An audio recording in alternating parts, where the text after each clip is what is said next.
You want to become a better manager at work? I'll give you my 3 simple tips to grow into a great leader in order to have more productive and loyal employees. Stay tuned. For the best leadership advice, subscribe to my channel and hit the bell to be notified when I post a new video. I was a managing director at a large corporation for a number of years, as well as CEO of my own startup company. I ended up leading about 350 employees worldwide, and I made my mistakes during that time. Over the years, I have learned what really matters as a manager and how leadership actually works. As a manager today, it isn't enough just to simply focus on results and the financial bottom line. Today, you need also to have good human skills to be successful. I found it very helpful how Sinek, I like this guy, puts it in his video, What Business Can Learn from the Military. In business, we think everything's rational. We think everything's calculated. And the stuff that's ooey gooey, we call those soft skills.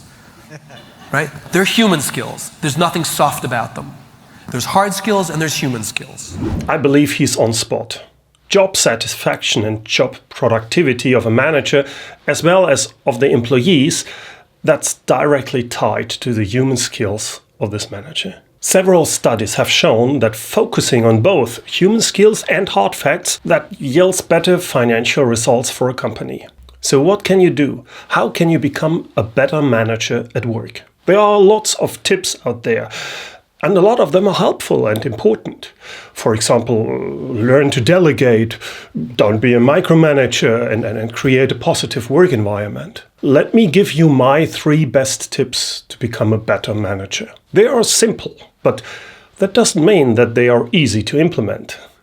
But I promise, if you work on them, you immediately will see positive results. Let's dive into the 3 tips. First, lead more and manage less. What?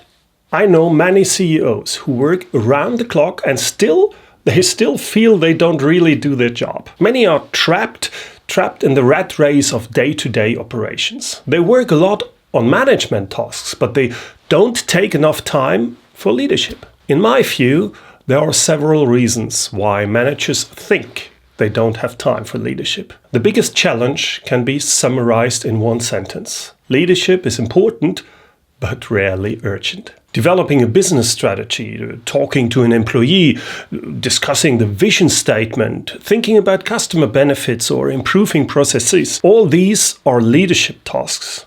And they are important, but they aren't urgent. And that's the problem. They don't have a deadline. Now, if you develop the strategy today or tomorrow, will not be a big difference. If you have this one-on-one meeting with your direct report today or only later next week, this doesn't change the bottom profit line, does it? In contrast, management tasks are usually urgent. They have a deadline. But are they always important? Not really. The solution? Since leadership is usually important, but not urgent, we postpone it. Therefore, let's outwit ourselves. Set fixed deadlines for leadership tasks in your planning and put them into your calendar and your to-do list. This automatically makes your leadership tasks urgent and helps you to lead more and manage less. Second tip, talk about your expectations. You want your employees to act and behave in accordance to your interest and to your expectations. They just should make the right decisions if you are not there and if they can't ask you, right? How can they know what you expect from them? You need to tell them.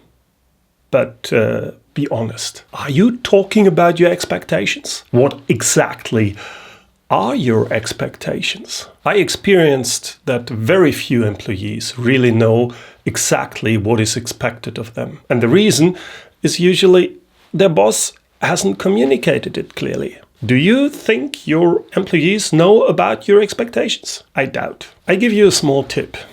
Write down on a piece of paper what you expect exactly from your employees. Just start with your values. For example, do you expect your employees to be on time?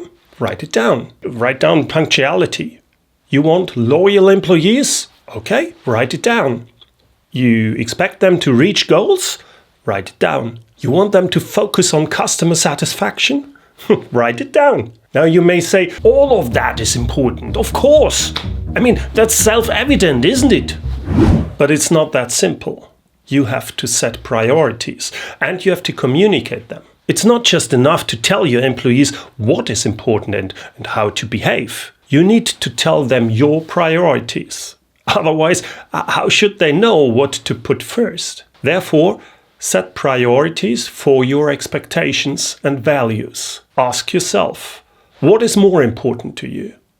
For example, is being on time more important than quality? Has customer satisfaction a higher priority than achieving a sales target?